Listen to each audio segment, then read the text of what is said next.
মির্জাকিল দরবার শরীফুর ফিরুরে পবিত্র রওজা শরীফুত শায়িত গড়াই।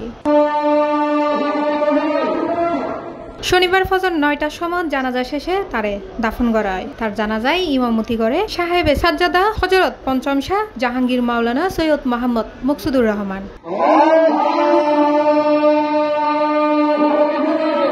এর আগে শুক্রবার সকালে সোয়া ৯টার সময় ইন্তাহালগড়ে সিলসিলাই আলিয়া জাহাগিরিয়ার মির্জাকিল দরবার শরীফুর সাজ্জাদানশীল ও পীর হজরত চতুর্থ শাহ জাহাঙ্গীর তাজুল আরেফিন সৈয়দ মাওলানা মোহাম্মদ আরিফুল হাই।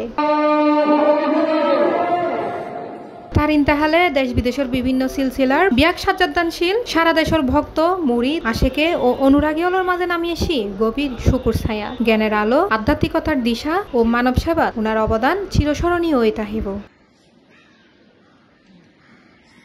দীর্ঘ ২ শতাব্দীরও অধিক কাল ধরে ইসলামর সুশিক্ষা, কুরআন সুন্নাহর প্রকৃত অনুসরণ ও তাসাউফুর জ্ঞানে মানবতার আত্মিক জাগরণে নিয়োজিত সিলসিলাই আলিয়া জাহাগিরিয়ার অন্যতম কেন্দ্র পবিত্র মির্জাকিল দরবার শরীফুর পূর্বোত্তন সাজ্জাদানশীল হজরত প্রথম শাহ জাহাঙ্গীর শেখুল আরেফিন সৈয়দ মাওলানা মুখলেসুর রহমান, হজরত দ্বিতীয় শাহ জাহাঙ্গীর ফখরুল আরেফিন সৈয়দ মাওলানা মোহাম্মদ আব্দুল হাই, হজরত তৃতীয় শাহ জাহাঙ্গীর শামসুল আরেফিন সৈয়দ মাওলানা মোহাম্মদ মকসুদুর রহমান। এর ধারাবাহিকতায় শুক্রবার ফজরত দুনিয়ার মায়া ত্যাগ করে আলিয়া জাহাগিরিয়ার মির্জাকিল দরবার শরীফুর সাজ্জাদানশীল ও পীর হজরত চতুর্থ শাহ জাহাঙ্গীর তাজুল আরেফিন সৈয়দ মাওলানা মোহাম্মদ আরিফুল হাই।